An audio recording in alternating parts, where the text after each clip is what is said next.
Madam 25 సంవత్సరాల క్రితం ఏర్పడిన టీఆర్ఎస్ పార్టీ బీఆర్ఎస్ పార్టీగా ఈరోజు రజతోత్సవ వేడుకలు జరుపుకున్న ఈ సమయాన ఒక టీఆర్ఎస్ నాయకురాలుగా మీరు ఎలా స్పందిస్తారు?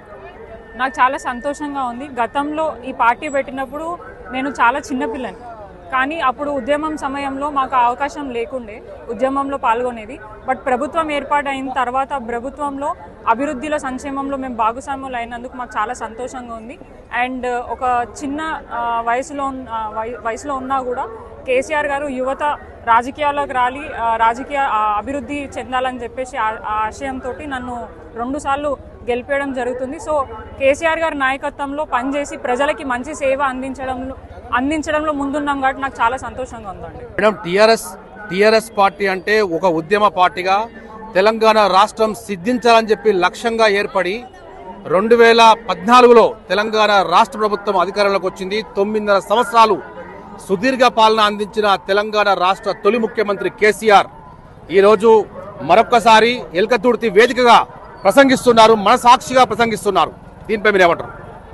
యాక్చువల్గా అయితే చాలా ఈగర్గా ఈ మీటింగ్ గురించి ఎన్నో రోజుల నుంచి వెయిట్ చేయడం జరుగుతుంది. కేవలం నేనే కాదు, నాతో పాటు ఎంతోమంది తెలంగాణ ప్రజలందరూ ఈ మీటింగ్లో కేసీఆర్ గారు ఏ సందేశం ఇస్తారు, ఎట్లా తెలంగాణ ప్రజల్ని ఉద్దేశించి మాట్లాడతారని చెప్పేసి ప్రజలందరూ వేచి చూస్తున్నారు. గతంలో అధికారంలో ఉన్నప్పుడు ఒక తీరు, కానీ ఇప్పుడు ప్రతిపక్షంలో ఉన్నప్పుడు ఇంతమంది కేసీఆర్ గారిని కావాలని కోరుకున్నాడు కాబట్టి వారి ప్రసంగం వినడానికి ఎన్నో లక్షలాది మంది జనాలు తరలి వచ్చారు.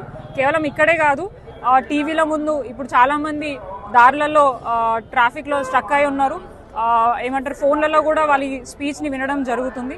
సో ఈ స్పీచ్ తెలంగాణ ప్రజల ప్రతి ఒక్క గుండెల్లో ఒక ఏమంటారు ధైర్యాన్ని నింపే విధంగా, ఎందుకంటే 15 నెలల నుంచి మనం ఎటువంటి పరిపాలన అంటే చూస్తున్నామో మనకు తెలుస్తుంది. కాంగ్రెస్ పరిపాలన 60 సంవత్సరాల పాటు కాంగ్రెస్ పరిపాలించింది. అప్పుడు కూడా తెలంగాణ ప్రజలకి కానీ తెలంగాణ బిడ్డలకి ఎటువంటి లబ్ధి కూడా చేకూర్చలేదు. కానీ తెలంగాణ రాష్ట్రం వచ్చిన తర్వాత ముఖ్యమంత్రి అయి అందరూ అంటారు ప్రతి రాష్ట్రానికి ముఖ్యమంత్రి ఉంటారు, కానీ కేవలం తెలంగాణ రాష్ట్రానికి తెలంగాణ తెచ్చిన ముఖ్యమంత్రి మన కేసీఆర్ గారే కాబట్టి సో తెలంగాణ ప్రజల ప్రతి ఒక్క సమస్య తెలుసు కాబట్టి, కింది నుంచి ఆయన వచ్చిన వ్యక్తి కాబట్టి ప్రతి ఒక్కటి ప్రజలు ఏది కూడా అడగకుండా అన్ని విధాలుగా ప్రజలను ఆదుకున్నాడు.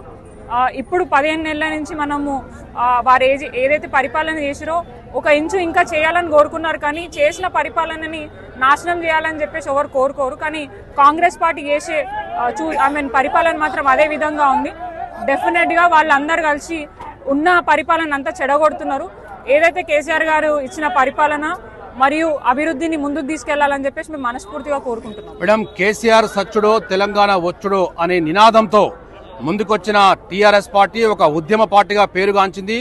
ఆ తర్వాత కాలంలో తెలంగాణ రాష్ట్రాన్ని సిద్ధించి అదే తెలంగాణ రాష్ట్రంలో ఏ ఒక ఉద్దేశం కోసం ఏర్పడిందో అదే పార్టీ తెలంగాణ రాష్ట్రంలో ముఖ్యమంత్రిగా 9.5 సంవత్సరాలుగా నిరంతరంగా కొనసాగిన కేసీఆర్ గారు ఆ తర్వాత కాలంలో మార్పు రావాలని చెప్పి మార్పు కోరుకున్న తెలంగాణ రాష్ట్ర ప్రజానికం ఈ మార్పు వచ్చి 1.5 year గా వస్తా ఉంది. ఈ మార్పులో తెలంగాణ రాష్ట్ర ప్రజలు సంతోషంగా ఉన్నంటారా? ఇప్పుడు గతంలో మీరు అన్నట్టు కేసీఆర్ గారు సచ్చుడో తెలంగాణ వచ్చుడో అన్న నినాదంతో ఈ తెలంగాణ రావడం జరిగింది. ఎందుకంటే ఎంతోమంది నేతలు కానీ ఎంతోమంది వ్యక్తులు కానీ తెలంగాణ రాష్ట్రం రావడానికి పోరాడినరు, కానీ ఎవరితో కానీ సాధ్యం మన కేసీఆర్ గారితోనని. ఆయన మాట తీరుతోని ప్రతి ఒక్క తెలంగాణ వాదుల్లో ఆ ఉద్యమ స్ఫూర్తిని నింపి వారికి ముందుకు తీసుకొని వచ్చి తెలంగాణ రాష్ట్రం వచ్చేలాగా సిద్ధించిండు కాబట్టి ఆ తెలంగాణ రాష్ట్రం మనకు వచ్చింది.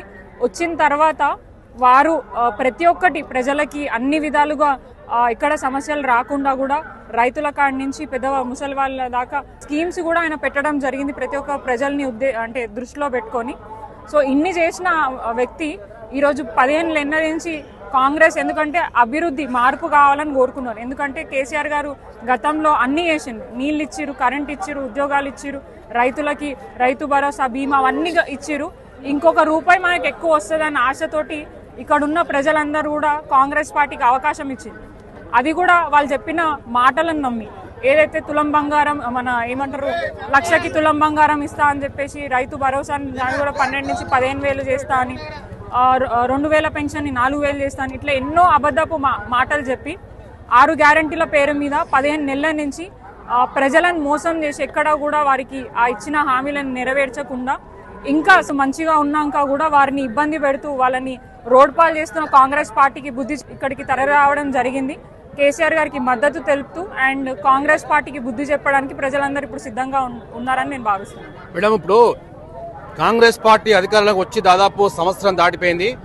అప్పటి నుంచి ఇప్పటి వరకు కేసీఆర్ గారు, మాజీ ముఖ్యమంత్రి గారు ఎక్కడ కూడా ఏ బహిరంగ సభలో కూడా మాట్లాడలేదు, మీడియా పరంగా కూడా బయటికి రాలేదు. ఇప్పుడు ప్రత్యక్షంగా ఎలకతుర్తి వేదికగా ప్రస్తుతం మనం చూస్తున్నాం. కేసీఆర్ మీటింగ్ కొనసాగుతుంది, మీరు మాట్లాడుతూ ఉన్నారు. సో దీనిపై మీరు ఏమంటారు? అంటే యాక్చువల్గా అయితే మీటింగ్ చూడడానికి వచ్చినాం సార్, స్పీచ్ వినడానికి ఇచ్చినాం. 3 కిలోమీటర్ల దూరంలో కారు పెట్టుకొని నడుచుకుంటూ వస్తున్నాం. ఎవరంతా ఇది చేయరు. అంటే నాకెందుకు అని అనుకునే ఇదిలా కేసీఆర్ గారి మాట వినడానికే ఇక్కడ ఉన్న ప్రజలందరూ కూడా నడుచుకుంటా ఈ సభకు రావడం జరిగింది. సో సంతోషంగా ఉంది.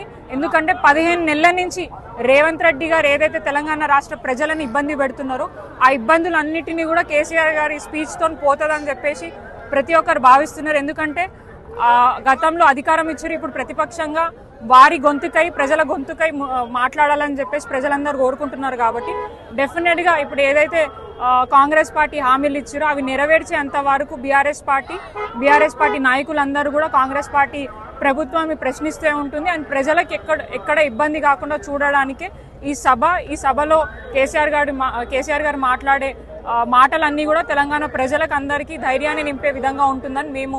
మేడం, చివరి క్వశ్చన్, తెలంగాణ రాష్ట్ర ప్రజలు మాత్రమే కాదు, 2 తెలుగు రాష్ట్రాల ప్రజలు, భారతదేశ వ్యాప్తంగా ఉన్న టీఆర్ఎస్ కార్యకర్తలు, ప్రపంచ వ్యాప్తంగా ఉన్న టీఆర్ఎస్ కార్యకర్తలు ఈ రోజు సాయంత్రం మీటింగ్ లో ప్రస్తుతం కేసీఆర్ మాట్లాడుతూ ఉన్నారు. ఏం మాట్లాడతారా అని చెప్పి ఆతృతగా ఎదురు చూస్తున్న తెలంగాణ టీఆర్ఎస్ కార్యకర్తలకు ఒక జోష్ నింపబోతుందా? డెఫినెట్ గా చాలా జోషే నింపబోతుంది ఈ మీటింగ్. ఎందుకంటే ఎన్నో రోజుల నుంచి కేసీఆర్ గారి మీటింగ్ గురించి ఎంతో మంది ప్రజలు వేచి చూస్తున్నారు. ఈ రోజు వారి స్పీచ్ వినడానికి వారు ఏం చెప్తారా అని చెప్పేసి కేవలం తెలంగాణలోనే కాదు, తెలంగాణ నలుమూలల ఏపీలో కానివ్వండి, లేదంటే యుఎస్ ఇంటర్నేషనల్ వేదికలో కూడా చాలా మంది బీఆర్ఎస్ అభిమానులందరూ కూడా కేసీఆర్ గారి స్పీచ్ గురించి, ఈ మీటింగ్ గురించి మాట్లాడుకోవడం జరుగుతుంది.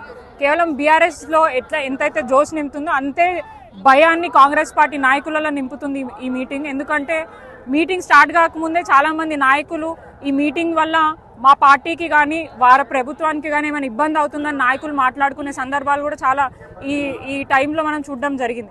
అయితే జై స్వరాజ్ టీవీ వాళ్ళు నిన్నటి నుంచి నిరంతరంగా మన బీఆర్ఎస్ పార్టీ సభని కవర్ చేస్తున్నారు. ప్రతి ఒక్క ప్రజల ఒపీనియన్ తీసుకోవడం అండ్ వాళ్ళు ఎట్లా ఫీల్ అవుతున్నారు అని చెప్పేసి వాళ్ళని తెలుసుకోవడం జరుగుతుంది. ఆ టీవీ యాజమాన్యానికి, వాళ్ళ టీవీ రిపోర్టర్స్ అందరికీ నేను హార్ట్ఫుల్ గా థ్యాంక్ యూ చెప్తున్నా. మా బీఆర్ఎస్ పార్టీ నాయకులందరి తరఫు నుంచి అండ్ తెలంగాణ ప్రజల తరఫు. జై తెలంగాణ, జై కేసీఆర్, జోహార్ తెలంగాణ అమరవీరులు.